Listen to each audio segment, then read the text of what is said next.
চাকরি বাকরি করে এটা নিয়ে তোমরা ইউনূস স্যারের কাছে ফোন দাও, দিয়ে যদি বলো যে মামলা করার কথা তাহলে আমি তাহলে নিয়ে যাবো। আর যদি মামলা না করো তাহলে সেই ব্যবস্থা করতে হবে। তোমরা ফোন দিয়ে কথা বলো যে স্যার আমরা মামলা করবো কি করবো না। মামলা করলে যে টাকাটা হয়েছিল সেই টাকাটা সহকারে আমাদের দিতে হবে। টাকা নিয়েছিল আপনার কাছ থেকে? আপনার নাম কি? দাও, ফোন দিয়ে কথা বলো।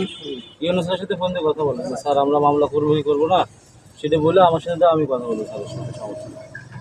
মামলা করবেন তাহলে আপনাদের ডাক দিচ্ছে কেন? কেন করবে না সেটা তো আমার ফ্যাক্ট না ভাই। না ঠিক আছে ভাই, মামলা গেলে মামলা চলে যাবেন কি কারণে ভাই? এটা ইউনূস স্যারের এটা সম্মানের ব্যাপার। আর এই ইউনূস স্যার খুবই একজন ভালো মানুষ। সমস্যা, এটা তো ইউনূস সমস্যা। মামলাটা কার ভাই? আপনি বলেন আপনার নাম ভাই। আমি বললাম ভাই আমি পুলিশের ছোট ভাই, আপনি আমাকে টাকা দেন, ভাই পাঠান।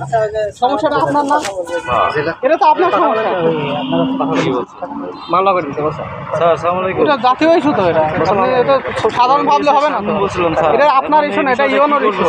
কার ইস্যু ভাই? এটা আরে ইউনূস স্যারের নাম বলতে তো ইউনূস স্যারের অফিসে আমি ইউনূস স্যারকে ফোন ধরা দিয়েছি। হ্যাঁ আমি তো বলবো আমি তো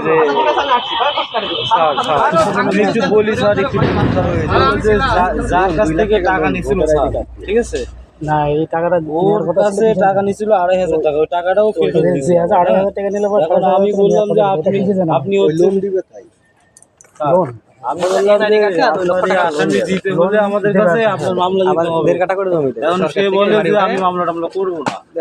মামলা না করলে তো আসামি নিয়ে আমরা কিভাবে মনে করছেন? তাহলে আপনি এনজিও আছে আপনার? হ্যাঁ ভাই আপনি বললেন এই বাড়ি উঠে গেলেন নাকি? মানে উনি বলেছে যে আমি উপজেলায় চাকরি করি। তখন আমার ভাইয়া হচ্ছে উপজেলায় যে অফিসার জন্য আমি আমির ভাই ফোন দিলাম। আমির ভাই বলছে আমাদের দপ্তর থেকে কোনো পারমিশন মামলা না এখন। তো আমি বললাম যে আচ্ছা ভাই ঠিক আছে, তাহলে হচ্ছে আমি বললাম যে ভাই তাহলে কি করবো? বলছে তাহলে এক কাজ করে আমি তোমার যদি মামলা বাদী করে স্যার তাহলে কর, তাহলে আমরা নিয়ে যাবো। ভাই, এই ধরনের কাজ করবার আপনি কতজন করেন? তাহলে আপনি একজন সরকারি কর্মকর্তার, সে একজন ইউনো মানে বোঝেন, আমাদের কুষ্টিয়া সদর 13টা ইউনিয়নের সে একজন প্রধান, আর সে এই 13টা ইউনিয়ন নিয়ন্ত্রণ করে। তার নাম ভাঙালেন ভাই। কোন জায়গায়? আমি আসতেছি।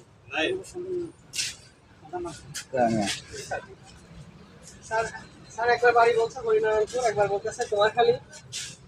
হ্যাঁ, কিছুক্ষণ আগে তো বাড়িতে বলছেন কুমারখালী। আমি বলছি আমার বাড়ি কুমারখালী থানা বলেনি ভাই। আমার সাথে তোমার খালি আমিও তো কুমারখালী শুনছি। এখন হরিনারায়ণপুর ব্রিজ পার হয়ে যায় আমার গ্রাম এলাকা। আপনার ওই দেখেন কাগজে আমার ঠিকানা আছে, দিয়ে দেবো। ওরা যে কাগজে ভাই মুখে ভাই ইনার বলছি যে ইনার আমার বোন বিয়ে দেবো, জায়গা বাড়ি করা দেবো, কি করবো, আমার জায়গা দেবো, কি করবো আমরা করবো। তুমি তাহলে আমার বোনটা বিয়ে বলেনি ভাই?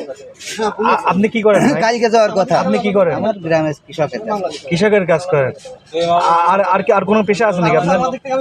ভাই হ্যালো, আপনি আমাদের সাথে কথা বলেন ভাই, আমাদের সাথে কথা বলেন। আপনি আর কোন পেশা আছে নাকি? চাষ বাদে? তাহলে আপনি এত টাকা পয়সা পাবেন কোথায়? এত আপনি একটা মানুষকে শহরের বুকে বাড়ি করে দেবেন, সব কিছু দেবেন। হ্যাঁ, রাজনীতি করেন নাকি? কোন পলিটিক্স আছেন নাকি আপনি? রাজনীতি করেন না, একদম অফিসারের নাম একজন কৃষক এত টাকা শহরের বুকে একটা বিল্ডিং করতে এখন রোডের দাম কত জানেন আপনি? এত কিছু প্রতিষ্ঠান দিচ্ছেন। উস্তাদ আপনাকে ছাড়বে না উস্তাদ। বিশাল মোবাইলে যে খেলা খেলছিল বছরে তাহলে বসায় না কেন?